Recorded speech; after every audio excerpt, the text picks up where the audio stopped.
Buat lo yang udah lulus kuliah, dan saat ini mungkin lagi nyari kerja atau udah kerja, mungkin lo pernah ngerasain apa yang gue deskripsiin di bawah ini. Udah lulus skripsi, terus kayak seneng gitu kan, wisudanya happy, tapi besoknya lo tiba-tiba mikir gitu, iya ya, habis ini gue mau ngapain? Nah, dan ini bukan hanya terjadi di orang yang lulus kuliah. Bisa jadi orang yang baru keterima kerja, seneng, tapi ternyata, kok malah jadi hampa gini gitu. Atau kayak orang yang baru lulus SMA. Nah, gitu ya. Mungkin lo ngelihat sekeliling lo gitu. Ngelihat kok orang-orang udah pada ngelamar kerja gitu kan, nyebar CV dan ya udah lo lakuin juga gitu. Lo mungkin buat CV dengan bagus dan lo sebar ke banyak perusahaan, apply di portal-portal kerja. Tapi sayangnya nggak ada kabar gitu dari mereka, atau bahkan email yang lo terima adalah email yang isinya bilang kalau lo tuh ditolak. Lama-lama lo jadi capek, stres dan bingung gitu. Ini jalan yang benar bukan sih? Apa sih yang salah di langkah gue gitu? Apakah semua orang mengalami ini juga? Gimana ya cara ngilangin perasaan capek, stres dan bingung? Atau mungkin hampa gitu, gue gak tahu mau kemana. Nah, kalau misal lo ngerasain itu, lo tarik nafas dulu sekarang, lo buang nafasnya. Ada kemungkinan yang lo alami saat ini adalah salah satu bentuk tahap dari quarter life crisis. Dan ini biasa banget terjadi di umur belasan sampai 20-an ke atas. Jadi, kalau lo nonton video ini, untuk tahu kenapa hal ini terjadi, lo ada di video yang tepat. Lo simak satu video sebelum tidur ini dari 1%, biar lo bisa dapet keseluruhan insight-nya. Oke?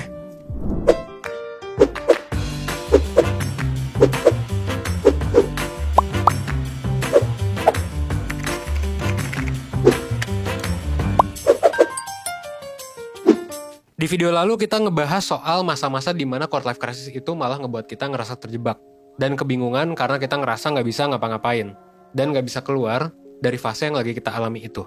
Nah, tapi buat lo yang nggak ngerasain bentuk quarter life crisis kayak di video sebelumnya, tapi justru lo mengalaminya kayak di contoh, kayak yang tadi gue bilang ya, berarti bisa aja lo memang lagi ngalamin fase lain dari quarter life crisis ini. Tapi sebelum mulai bahas fasenya, gue mau refresh pemahaman lo soal quarter life crisis. Sesuai dengan namanya, quarter life crisis atau krisis seperempat abad ini biasanya dialami oleh orang-orang yang ada di umur belasan, 20-an sampai 30-an gitu.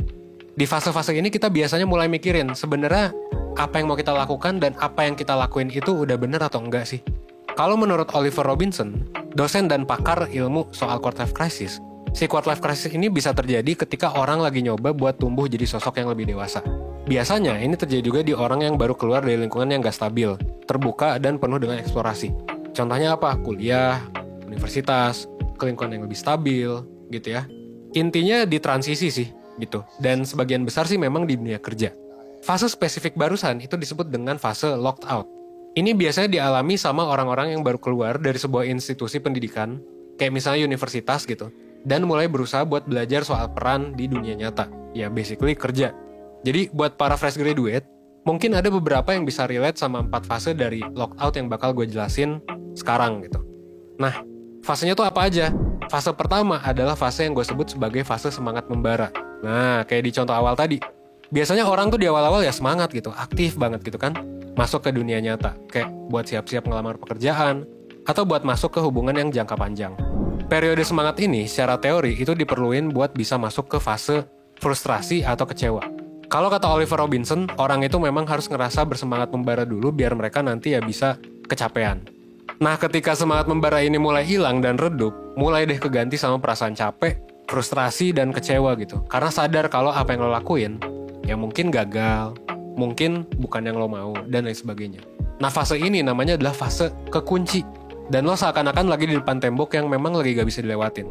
Fase kekunci ini ditandain sama kesadaran kalau ekspektasi yang lo bangun di fase pertama tadi mungkin gak bakal terwujud, mungkin lama gitu, atau mungkin lo ngerasa gagal. Makanya gak heran kalau memang biasanya lo yang ada di fase ini itu diikuti sama perasaan sedih, kecewa, overthinking, cemas karena ekspektasi yang gagal dicapai itu. Perasaan sedih, kecewa, dan cemas ini biasanya ya itu yang lagi umum dirasain orang-orang di luar sana yang lagi mengalami quarter life crisis. Seakan-akan semua hal yang kita lakuin tuh gagal gitu, sehingga ya kita ngerasa kayak hilang harapan aja sama semuanya. Nah, buat lo yang mengalami ini, nggak apa-apa sih, ini wajar sebenarnya. Karena ya banyak kok yang mengalami quarter life crisis ini, dan mengalami hal yang kayak gitu juga. Dan kalau misalnya lo ngerasa tahap ini ngebuat lo terjebak dan susah keluar, santai aja, karena ini bisa dilewati gitu. Yang penting lo tahu caranya. Nah, setelah fase itu biasanya kita masuk ke fase reflect gitu, berhenti dan merenung. Fase ketiga. Fase ini biasanya ditandai sama kita yang ngambil waktu buat diem, buat refleksi sama situasi yang kita alami. Di sini lo mulai untuk perhatiin gitu, apa yang terjadi dan apa yang sekiranya bisa lo lakuin untuk nyari jalan keluar dan juga solusi alternatif. Fase ini biasanya ditandai sama kita yang mulai nyoba untuk mandang segala sesuatu dari sudut pandang yang beda. Bahkan nyoba hal-hal baru yang sebelumnya belum pernah dicoba gitu. Nah, terus ini jadi bahan refleksi juga buat kita. Misalnya, dari yang sebelumnya pengen banget kerja di perusahaan, ternyata nemuin kalau misalnya, oh ternyata gue lebih suka ngajar di sekolah dibandingkan di perusahaan. Atau kayak yang awalnya pengen jadi budak korporat, pengen bikin bisnis. Nah gitu ya. Itu di fase ketiga.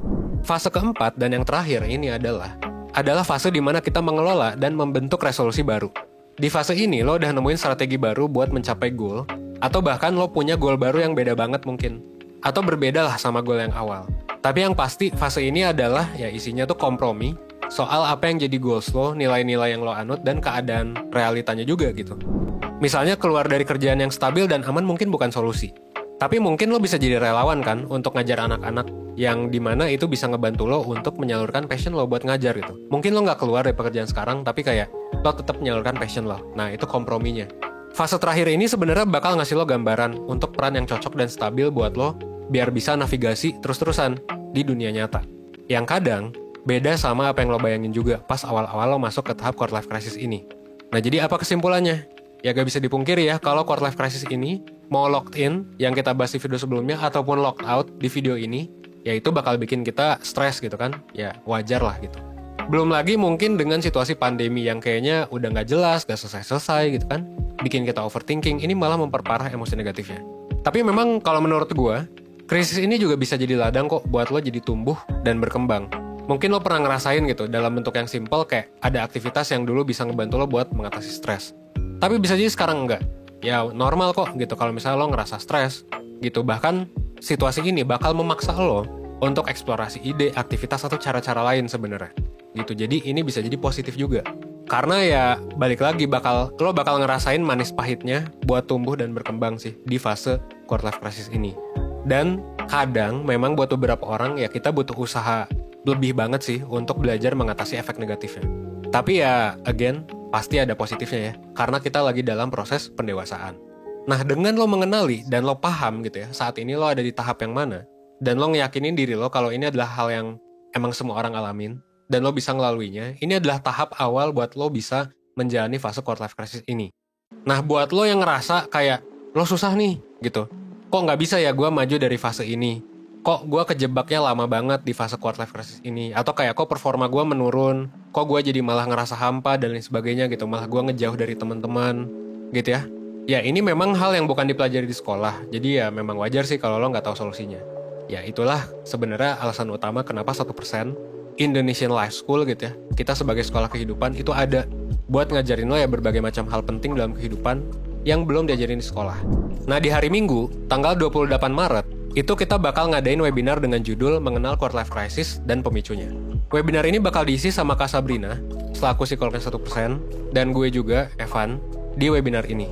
Di sini kita bakal ngebahas tuntas soal Quarter Life Crisis, mulai dari kenapa ini ada, gitu ya. Jadi lo bisa tahu kenapa sebenarnya lo mengalami ini, gimana cara mengantisipasinya atau mengatasinya, dan juga strategi-strategi yang digunakan sama gue dan mungkin Kak Sabi ya, untuk melewatinya. Dan webinar ini juga harusnya bisa ngasih lo perspektif baru sih buat ngejalanin quarter life crisis yang lagi lo alami dengan lebih sehat. Selain materi, yang paling penting juga adalah aspek psikotesnya. Karena bakal ada psikotes yang akan ngebantu lo buat mengenali diri, kondisi lo tuh kayak gimana gitu. Dan juga lo bakal dapet worksheet, lo bisa lihat ya di layar, gimana caranya mengatasi quarter life crisis ini. Bahkan lo juga bisa dapat kesempatan ya buat ya Q&A langsung gitu ya sama gue sama Kak Sabi. Dan juga yang paling penting juga adalah lo bakal masuk ke grup diskusi yang eksklusif gitu.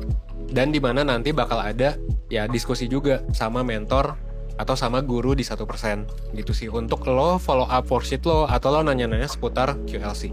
Nah kalau misalnya lo tertarik langsung aja klik link di description box ya. Dan jangan lupa buat masukin kodenya karena hari ini gue bagi-bagi kode nih. Lo bisa dapat diskon ya. Akhir kata semoga video ini bisa ngasih insight baru soal quarter life crisis. Dan well, gue bakal nunggu kehadiran lo di webinar ya. Oke? Akhir kata gue Evan dari 1%, gue tunggu lo di webinar. Thanks.